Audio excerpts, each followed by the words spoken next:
G'day, Chris Bowen from EFTM. Once again, I find myself here in the Yarra Valley, which is a massive shame because I don't drink wine. I come here hundreds of times a year, but what I am here for is the brand new Renault Kadjar. The French are a little bit different.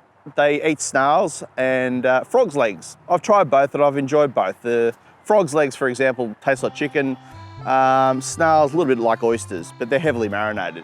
I also do cars a little bit differently, I've got to tell you.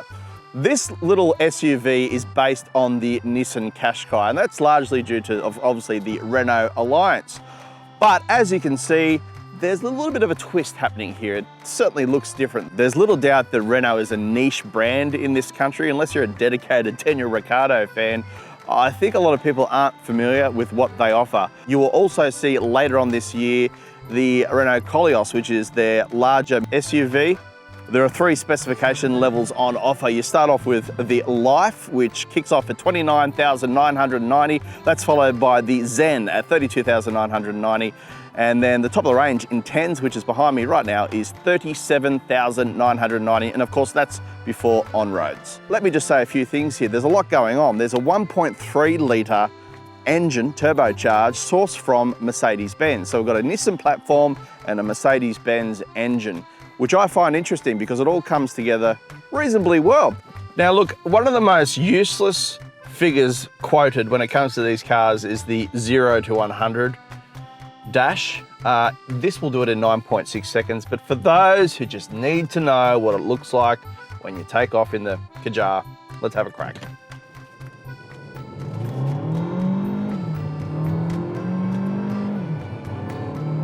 Still waiting. And that's 100. So yeah, 9.6 seconds, almost counted it in my head. Not the most rapid vehicle on earth, but that does not matter when it comes to this sort of car. Now this has a 7-speed dual clutch transmission. Now dual clutch transmissions can be a bit hit and miss from time to time. I would much prefer this setup than the continuously variable transmission found in the Nissan Qashqai, for example. It does have a level of hesitation from time to time, but that is just the nature of this type of transmission. It's always pre-selecting the next gear. Off the mark, it's a little bit annoying sometimes. You tend to roll backwards, but that is pretty much standard when it comes to these types of boxes. Okay, on the undulating B roads that we're traveling through here in the Yarra Valley, it's quite a serene drive. I mean, it's comfortable. Even on the 19-inch rims, it's a little bit more comfortable on the lower spec Life model where you get 17-inch rims. So you're a little bit more cosseted, but to be honest, it's just so easy to drive. The steering is light. It's not the most well-sorted SUV you'll ever find, but it's simple. I mean, life is relatively simple in this car, which I think people are looking for when they're looking for a standard family-friendly SUV such as this. The cabin, I wouldn't say is overly premium. I mean, Mazda really dominate that space when it comes to any car they make, let alone their SUVs. But for me, it's convincing enough to, you know, really make it qualify for that $37,990 price tag that the particular model, I mean, the Intens, goes for. Well, what about this? Via the power and the sway we have here at EFTM, I've produced the 2020 Koleos. It's here as well. Now look, it's largely just a facelifted model. It still has the 2.5 litre naturally aspirated petrol engine, new front grille, the daytime running lights or C-shaped design that you can see there are also different. A new rear bumper bar as well with a different take on the diffuser. Rear seat passengers are also looked after via a adjustable rear seat.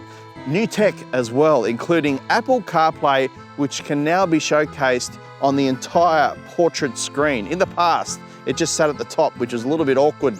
So overall, this is all part of the revival of the Renault brand in 2020. And these are 2 fine examples with me. Their small SUV, the Kadjar, and the 2020 Koleos.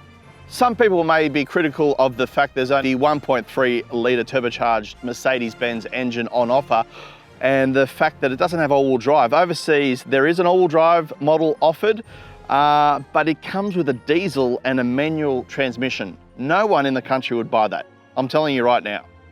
And if they did it by mistake. But if you're looking for some French styling and a car that has a very unusual name, I mean, if I was to explain to you what Kadjar meant, it'd take over an hour. Same with Qashqai. It's got something to do with Iran. Just Google it. It's much more easier to do it that way. But let me tell you, it's got the French flag on the side. It certainly stands out in the crowd. And that's what you want when it comes to this small SUV space, to stand out, because they're prolific. They are everywhere. It's the brand new Renault Kadjar. Vive la France. I don't even know what that means. Chris Bowen for EFTM.